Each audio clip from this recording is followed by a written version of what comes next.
Mark, it's been almost 3 years since the launch of the PS4. What's the response been like from your perspective? PS4 has really been embraced by the development community, first and third party, and as a result, it's become an amazing generation for PlayStation. It's got the diversity of games that I love. I think that's really central to the PlayStation DNA. I mean, just in the past few months, I've been able to play The Witness, which is indie, Doom and Shadow of the Beast, which are a sort of remake, and AAA blockbuster games like Uncharted 4. So the hardware question becomes, how do we keep all of that going and innovate at the same time?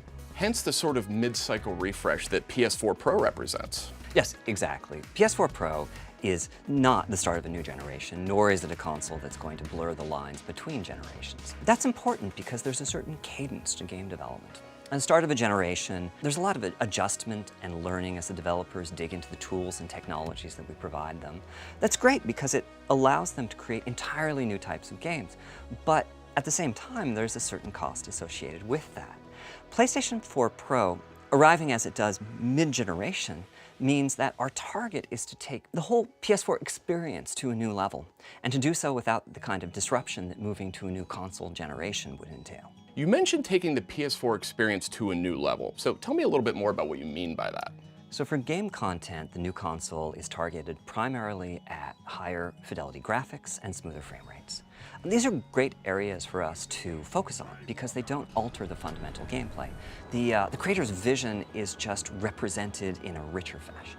What is the development community saying about PS4 Pro so far? Support's been great. The developers and publishers have been very quick to adopt the new platform.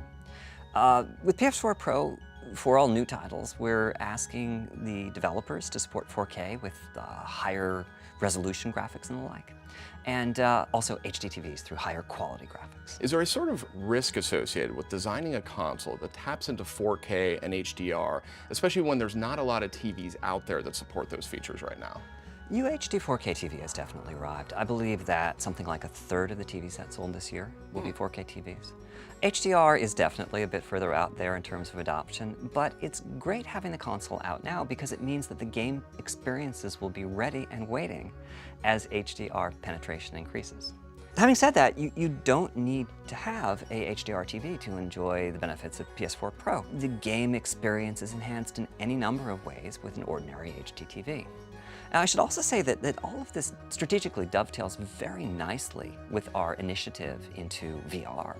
We're anticipating that the games will be much crisper and have more detail to the graphics on PS4 Pro.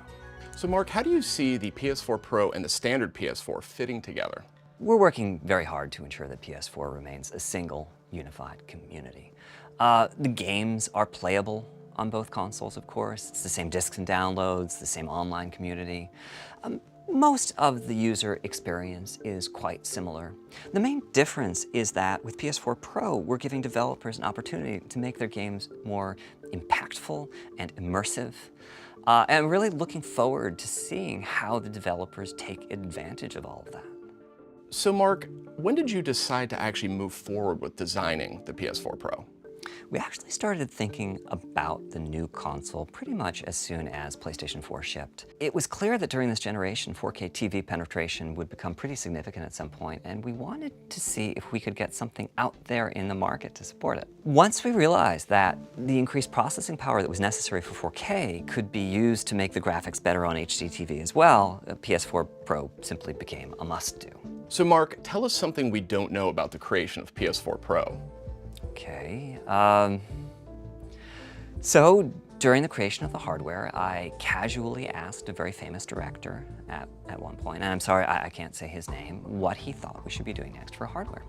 And he described essentially the exact details of PS4 Pro. I mean, the synchronicity here that we would all be thinking along the precise same lines, I mean, it's so intense that the hair on my arms was standing on end. And he remembered too, when I gave him his formal briefing 2 years later about the hardware, he reminded me that he had anticipated this in exact detail. Wow. So Mark, alongside the PS4 Pro and the slimmer PS4, DualShock 4 is actually getting some new features as well. Tell me a little about those. So the new controller has a few welcome improvements. There's now a light bar on the touchpad that says which player is which for multiplayer. The really cool thing is that you can now directly connect the controller to the console and send the signals by USB, which when you're playing a fighting game and you want the absolute minimum latency, it's just heaven.